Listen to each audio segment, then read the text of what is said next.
رسول اکرم صلی اللہ تعالی علیہ وآلہ وسلم نے فرمایا، آدمی کے گھٹیا ہونے کے لیے یہی کافی ہے کہ وہ اپنے مسلمان بھائی کو حقیر و کم تر سمجھے۔ رسول اللہ صلی اللہ علیہ وآلہ وسلم نے ارشاد فرمایا، اس آدمی سے بہتر کسی نے نہیں کھایا جس نے اپنے ہاتھ کی کمائی سے کھایا۔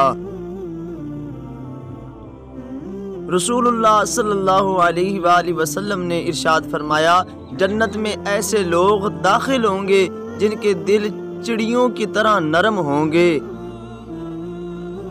رسول اللہ صلی اللہ علیہ وآلہ وسلم نے ارشاد فرمایا، مساکین کو وہ کھانا مت کھلاؤ جس کو تم خود نہیں کھاتے۔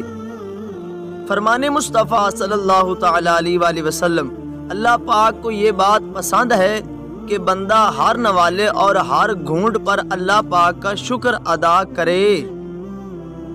رسول اللہ صلی اللہ علیہ وآلہ وسلم نے فرمایا، دنیا مومن کے لیے قید خانہ ہے اور کافر کے لیے جنت ہے۔ رسول اللہ صلی اللہ علیہ وآلہ وسلم نے ارشاد فرمایا، جھوٹ چہرے کو سیاہ کرنے والا ہے۔ رسول اللہ صلی اللہ علیہ وآلہ وسلم نے ارشاد فرمایا، جو درجہ خاموشی کی وجہ سے انسانوں کو ملتا ہے وہ 60 برس کی نفل عبادت سے بہتر ہے۔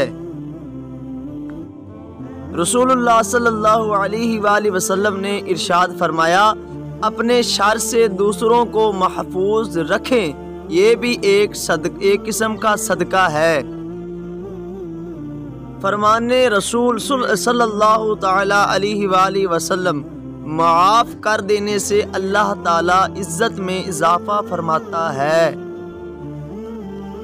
نبی کریم صلی اللہ علیہ وآلہ وسلم نے ارشاد فرمایا، 2 عادتیں ایماندار آدمی میں جمع نہیں ہو سکتی، ایک کنجوسی، دوسرا بد اخلاقی۔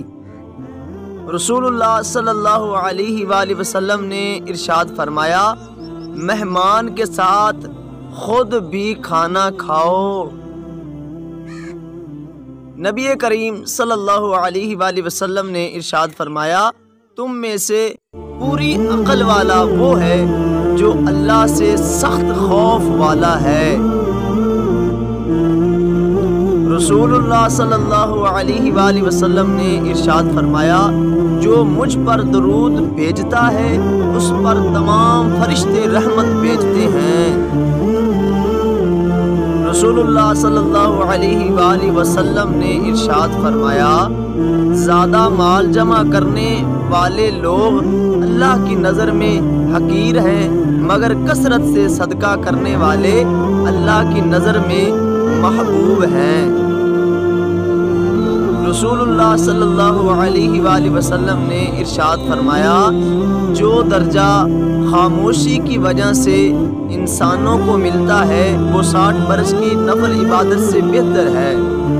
رسول اللہ صلی اللہ علیہ وآلہ وسلم نے ارشاد فرمایا، مومن طعنہ دینے والا، لعنت کرنے والا، بے حیا اور بد زبان نہیں ہوتا۔ فرمان آخری نبی صلی اللہ علیہ وآلہ وسلم، جس نے صبح اور شام کے وقت 100 مرتبہ سبحان اللہ و بحمدہ پڑھا، قیامت کے دن اس سے افضل عمل لے کر آنے والا کوئی نہ ہوگا مگر وہ اس کی مثل کہے یا اس سے زیادہ۔ رسول اللہ صلی اللہ علیہ وآلہ وسلم فرماتے ہیں کہ اذان اور اقامت کے درمیان کوئی دعا رد نہیں ہوتی، لہذا دعا مانگا کرو۔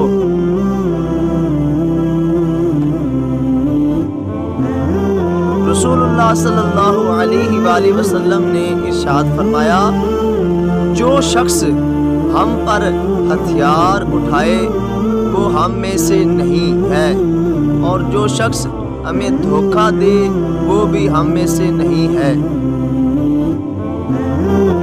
اگر ہماری ویڈیو اچھی لگے تو لائک، سبسکرائب